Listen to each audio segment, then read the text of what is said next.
Start out with the face frame down and apply a bead of glue into the dovetail groove. Slide the left and right cabinet walls into the vertical grooves. Don't forget to wipe any excess glue. Now slide the top and the bottom of the cabinet into place using the groove on the side of the cabinets. Flip the cabinet upright and slide the back wall into place using the grooves on the cabinet walls. Turn the cabinet onto its front and use pre-existing holes to secure the back of the cabinet to the top and bottom lips.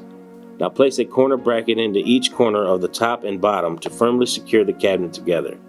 Each bracket will be fastened down using 3 screws.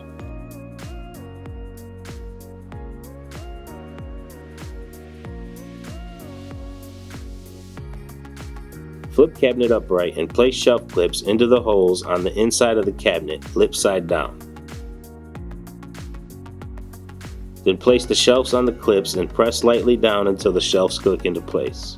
Place the door face down and set each hinge into place, making sure the holes on the hinge line up with the holes on the door.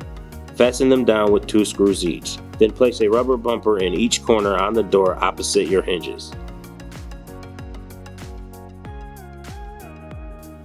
Now place your door with attached hinges to the inside lip of the face frame and attach them to the cabinet using pre-existing dimples on the face frame.